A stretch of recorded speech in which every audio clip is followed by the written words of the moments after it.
নমস্কার বন্ধুরা, আজকে আমার এই ভিডিওটি যেখান থেকে দেখছেন আশা করি সবাই সুস্থ আছেন, ভালো আছেন। আমি আজকে বাড়িতে যদি অল্প মুড়ি থাকে সেই মুড়ি দিয়েই তোমাদের একটা সুন্দর রেসিপি শেয়ার করে দেখাবো।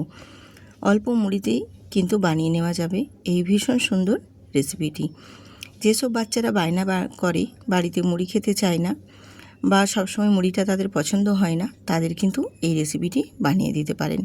খুবই সহজ এবং বানানো ভীষণ সহজ, যে কেউ বানিয়ে নিতে পারবে।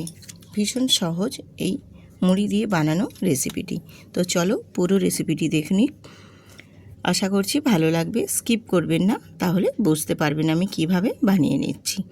আমি এখানে এক বাটি মুড়ি নিয়েছি, আর এক বাটি মুড়ির জন্য এখানে আমি এক বাটি জল দিয়ে দিলাম। দিয়ে আর এখানে মুড়িটাকে খুব ভালো করে একটা চামচ দিয়ে নাড়াচাড়া করে ওই জলের মধ্যে ভিজিয়ে দেব।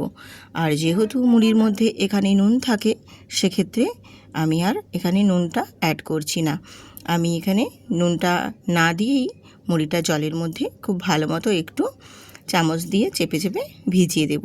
দিয়ে এবার একটা ঢাকনা দিয়ে আমি 10 মিনিট রেখে দেব, যাতে করে মুড়িটা খুব ভালো মতো কিন্তু একেবারে ভিজে যায়।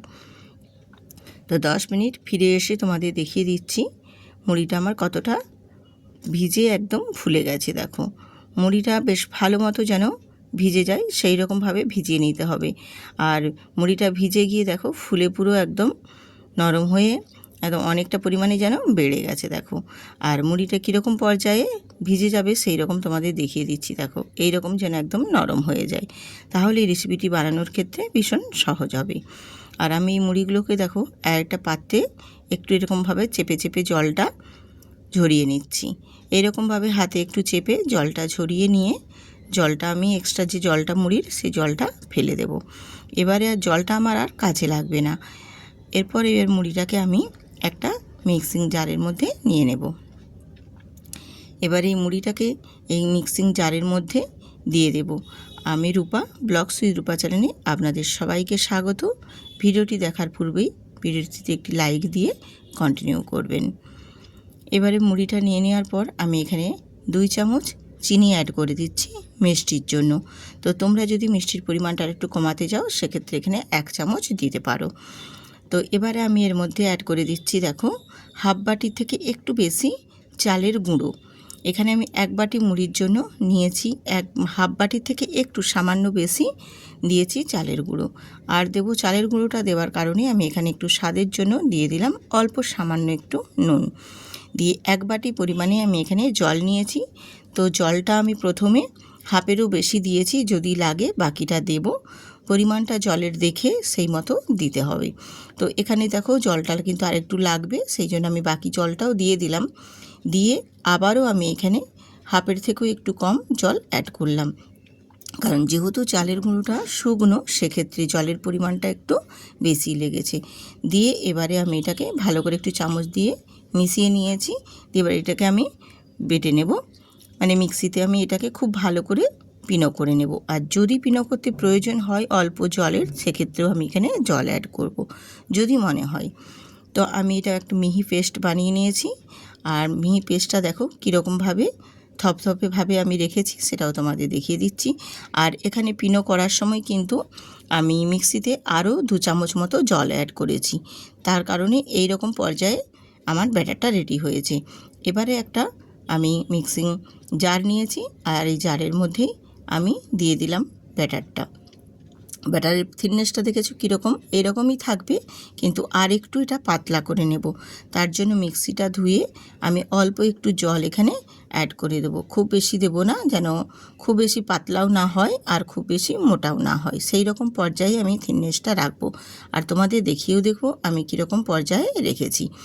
আর যেসব বাচ্চারা মুড়ি খেতে চায় না, বা অনেক বাচ্চা আছে মুড়ির পছন্দ ঠিকঠাক করে না, রোজ দিন হয়তো মুড়ি খেতে ভালোও লাগে না, তাদের ক্ষেত্রে এই রেসিপিটি বানিয়ে খাবেন, খেতে ভীষণ ভালো লাগে। আর মানে বানানোও ভীষণ সহজ, ঝটপট হয়ে যাবে, আর খেতেও কিন্তু ভীষণ টেস্টি হয়। একবার হলেও বানিয়ে দেবেন বাচ্চাদের, বারবার তখন কিন্তু বায়না করবে এই রেসিপিটি বানিয়ে খাওয়ার জন্য। মুড়ি অনেকেই খেতে পছন্দ করে না, আবার অনেকেই খুবই প্রিয় মুড়ি ছাড়া তাদের চলেই না। কিন্তু যারা বায়না করে, যারা খেতে চায় না, তাদের পক্ষে। তো এইভাবে আমি একটু জল দিয়ে বেশ ভালো করে ব্যাটারটা রেডি করে নিয়েছি। খুব ঘনত্ব দেখো, একেবারে গাঢ় গাঢ় ঘনত্ব নয়, আর একেবারেও পাতলা নয়, ঠিক এই রকম পর্যায়ে আমি ব্যাটারটা রেডি করে নিয়েছি। এরপর আমি এখানে কিছু উপকরণ মিশিয়ে নিচ্ছি। যেমন দিয়ে দিচ্ছি এখানে 2টো এলাচ আমি গুঁড়ো করে নিয়েছি, ফ্লেভার এবং টেস্ট দুটোর জন্যই।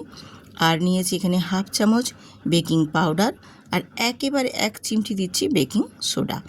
দিয়ে খুব ভালো করে আবারও মিশিয়ে নেব, সামান্য অল্প একটু জল দিয়ে, তাহলে এটা সেট হয়ে যাবে খুব ভালো মতো। দিয়ে খুব ভালোভাবে আমি আবারও মিশিয়ে নেব। আর এই মেশানোটার সময় একটু খেয়াল রেখে মিশিয়ে নেবে, যাতে করে না একটু বেকিং পাউডার দলা থেকে যায়। বেশ একদম মিহিভাবে, খুব ভালোভাবে, একবারে স্মুথভাবে ব্যাটারটা রেডি করে নিতে হবে। তো ব্যাটারটা আমার রেডি হয়ে গেছে, দেখো একদম খুব ভালোভাবে মিশিয়ে নিয়েছি। আর যেহেতু এখানে এলাচ দিয়েছি, এলাচের ফ্লেভারটা ভীষণ সুন্দর আসে, আর টেস্টটাও ভীষণ সুন্দর ছাড়ে কিন্তু এলাচের। এরপর আমি ব্যাটারটা ঠিকঠাক মতো রেডি হয়ে গেছে, দেখো। এবার এটাই রেখে দিয়ে আমি এবারে চলে এলাম একটা পাত্র নিয়ে। আর পাত্রের মধ্যেই অল্প 2 থেকে 3 ফোঁটা আমি তেল দিয়ে দিয়েছি, আর তেলটা খুব ভালো করে একদম ব্রাশ করে নিচ্ছি। আর কিন্তু একটু তেল লাগবে না, শুধুমাত্র এই পাত্রটাতে লাগানোর জন্যই তেল দেওয়া, না হলে কিন্তু একেবারে অয়েল ফ্রি রেসিপি বললেই চলে। তেল একটুও লাগবে না, বাড়িতে মুড়ি দিয়েই বানিয়ে নিতে পারবেন এত সুন্দর একটা রেসিপি। তো এবারে আমি তেলটা লাগিয়ে নিয়ে ওই পাত্রের মধ্যে পুরো ব্যাটারটা দিয়ে দেব। ব্যাটারটা দিয়ে এবারে একটু আমি হাতে করে ট্যাপ ট্যাপ করে দেব, যাতে ভেতরে যদি কোনো লাম্পস থেকে থাকে তাহলে সেটা বেরিয়ে যাবে। তাহলে যখন আমি এটা বেক করব তখন সুন্দরভাবে কিন্তু বেক হয়ে যাবে। তো এবার আমি একটু ট্যাপ ট্যাপ করে দিয়েছি, দেখো। দিয়ে এবারে চলে এলাম আমি গ্যাসেতে। গ্যাসটা অন করে দিয়ে আমি একটা পাত্রে জল নিয়ে তার উপরে একটি ঝাঁঝরি দিয়ে দিয়েছি। আর জলটা বেশ ভালো মতো যখন বলক উঠে আসবে, তখন আমি এখানে বসিয়ে দেব ওই ব্যাটারের পাত্রটা। এইভাবে বসিয়ে দিলাম। তোমরা যদি চাও ওপর থেকে কিছু ডেকোরেট করে দিতে পারো। তো আমি এটা প্লেন সাদার উপরেই করছি, তার জন্য আমি কোনো কিছু আর দিলাম না। দিয়ে আমি 10 মিনিট কুক করে নেব। তো 10 মিনিট কুক করে নেওয়ার পর দেখো কতটাই ফুলে উপরে উঠে গেছে, কত সুন্দরভাবে একদম। এবারে এটাকে আমি গ্যাসটা অফ করে দেব, দিয়ে নাবিয়ে ঠান্ডা করে তারপর তোমাদের কাছে সার্ভ করে দেখিয়ে দেব যে কতটা সুন্দরভাবে একদম রেডি হয়ে গেছে। তো এবারে আমি ঠান্ডা করে নিয়ে চলে এসেছি, দেখো। ওপরের যে পাতলা অংশটা আমি একটু ছুরি দিয়ে কেটে দিয়েছি, তারপর পুরো ধারটাকে এরকম ছুরি দিয়ে একটু ঘুরিয়ে নিলেই বেশ সুন্দরভাবে কিন্তু বেরিয়ে চলে আসবে, একটুও কিন্তু লেগে যাবে না। তো এইরকমভাবে মুড়ি দিয়ে যদি একেবারে কোনো তেল ছাড়াই একটা রেসিপি বানানো যায়, তাহলে কিন্তু ভীষণই সুন্দর। ছোট বড় সবাই কিন্তু পছন্দ করবে খেতে। এটা যে শুধু বাচ্চারা পছন্দ করবে তা না, এটা বড়রাও খেতে পারবে। ভীষণই ভালো একটা রেসিপি, খেতে ভীষণ সুন্দর, একেবারে যেন সে পুডিংয়ের মতো লাগবে। তোমরা বুঝতেই পারবে না, মুখে দিলেই যেন মিলিয়ে যাবে, ভীষণ সুন্দর। তোমাদের আমি একটু কেটেও দেখিয়ে দেব কতটা নরম এবং কতটা সফট হয়েছে। যদি ভালো লেগে থাকে আজকের এই রেসিপি বন্ধুরা, তাহলে অবশ্যই কিন্তু ভিডিওটিতে এটি লাইক দিয়ে বন্ধুদের সাথে যতটা সম্ভব ততটা শেয়ার করে দেবেন। আর অতি যদি ভালো লেগে থাকে, তাহলে যেসব বন্ধুরা আজকে আমার নতুন ভিডিওটিতে ভিজিট করেছেন, অবশ্যই কিন্তু চ্যানেলটিতে সাবস্ক্রাইব করে বেল আইকনটি প্রেস করে দেবেন। তাহলেই নিত্য নতুন রেসিপি আমি দেওয়া মাত্রই পৌঁছে যাবে আপনাদের মাঝে। এই রকম নিত্য নতুন রেসিপি পেতে গেলে আমার চ্যানেলটি কিন্তু অবশ্যই সাবস্ক্রাইব করে রাখবেন। আর যেসব পুরনো বন্ধুরা আজকে আমার ভিডিওটি দেখছেন, তাদেরকে অসংখ্য ধন্যবাদ আমার এইভাবে পাশে থাকার জন্য। তোমরা যদি এইভাবে আমার পাশে না থাকো, তাহলে আমি এগিয়ে যেতে কোনোদিনই পারবো না। তাই তোমাদের অসংখ্য অসংখ্য ধন্যবাদ আমার পাশে থাকার জন্য। এই রকমভাবে অনেক অনেক রেসিপি আমার চ্যানেলে দেওয়া আছে, চাইলে তোমরা দেখে নিতে পারো। তো বন্ধুরা, আজকে এইখানেই শেষ করছি। সবাই সুস্থ থাকো, ভালো থাকো। আবার আসবো নতুন আরেকটি রেসিপি নিয়ে।